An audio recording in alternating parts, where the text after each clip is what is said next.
Let's take a look at how we can create a low poly image of one of your favorite people. So the first thing you're going to do is you're going to find an image, and you'll notice that I'm using a letter-sized page, and I've got the face fairly big in here. This is going to be important, so when you go out to search for your image, make sure that it is high resolution enough so that when you blow up like this, you can see all these lovely details. Okay?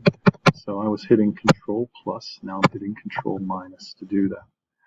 In order to get this low poly image, we're going to start off by using a grid, and we have not done that before, so let's check it out. So up here we have Smart Guides on. We're also going to turn on Snap to Grid, okay, and probably your grid has been hidden anyway, so let's go back to View and Show Grid. Now you'll notice that the grid is underneath the image. For this, we're going to put it on top. To find that, we're going to go up under Edit, all the way down to the bottom at Preferences.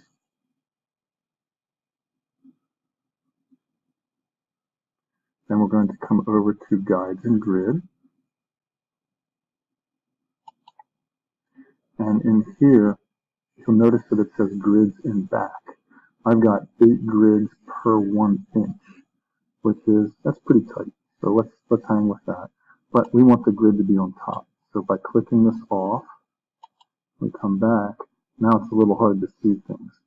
If you really want to fine tune your grid, you can come back here to Edit, Preferences, Guides and Grid, and you could change the color of your grid to whatever you would like. I can make it darker by sliding things down this way. Let's see what that does. Alright, so now we can see things a little more clearly. So I'm going to go and lock down my artwork layer, just like we've been doing with other things. And I'm going to create a new layer, and I'm going to zoom in on an area. Okay. You're really going to like this because there are no curves. It will be all polygons. So I'm going to start out with my pen tool, and I have a fill. I have a color that is going to stand out against the skin tones here, and I'm just going to start, and you do not have to close your shapes. How about that? So I can just create a line, and if that's good, I can hit Escape. Okay, I can come back over here. Oops, we do not want curves in this at all. 0 curves. Okay, so depending on how much detail you want to put in, I'm going to hit Escape, get out of that. Now, if I do have a curve, I can come here to my anti-control point. Remember, if I want to, I can click here, hold on that, and pull this out to get all my pencil options. So let's come over here and click on this. So now it's a straight line. So I'm going to leave this out because invariably I do end up getting a few curves in here. So once again, it doesn't matter if your shapes are open or closed. So then the important point is that wherever you put a line, it needs to intersect with the other line. Okay, so let's zoom in and make sure we're hitting just where we need to. So I can see right here at this intersection, this would be a good place to put a line.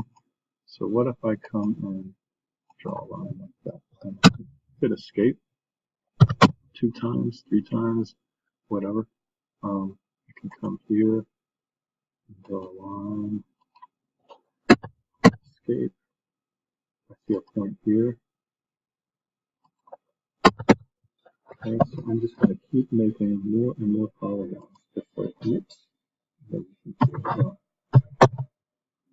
So gradually, I'm going to fill this up.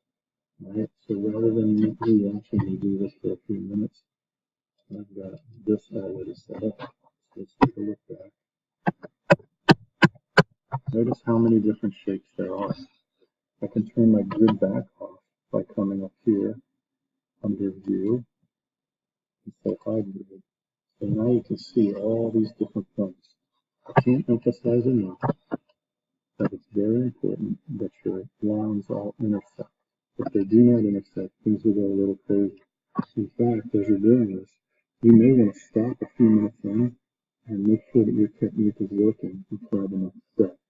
What I did was I have this called HHDL low poly, and I created a new file so that if I needed to come back to this, it's that much easier. So let's do a save as to go on to the next step. So I'm going to call this low poly 2.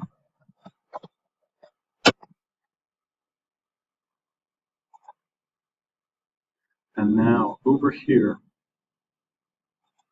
in my layer panel, if I click on this, now I see all kinds of stuff going on in here. To select everything in layer 2, I can click on this and notice how everything is selected now. We've worked with the Pathfinder tool before, and here we're going to use a different one. We're going to click on divide, and now watch what's happened. All those individual lines are now shapes. Okay, so we can minimize this, and what I'm going to do is I'm going to deselect everything, and then I'm going to come up here and object by object, we're going to apply some colors. So you need to see the whole person's head. And I'm going to come in, and now I have, it looks like his lip is selected. So if I use the eyedropper tool, check this out, you're going to love this.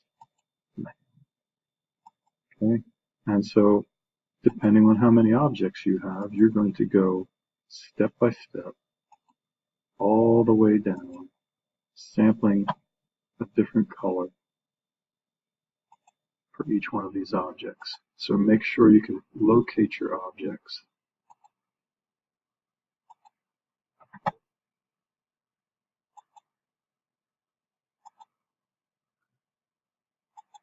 And that is basically all there is to it. This will take a little bit of time, but boy, is it going to look fun by the time you finish. Okay, so like I said, take a minute and make sure that you have a copy of this, because invariably when I do one of these, I find that, ooh, what if I had put a line here, there, or somewhere, right?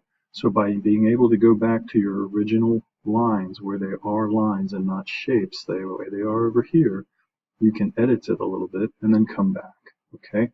So I think it's a great process and the results are really fun. We'll check back in a minute and see how this ended up. Okay, so I've just finished sampling all my polygons. Let's take a look here. I'm going to zoom out. Let's see what we've got.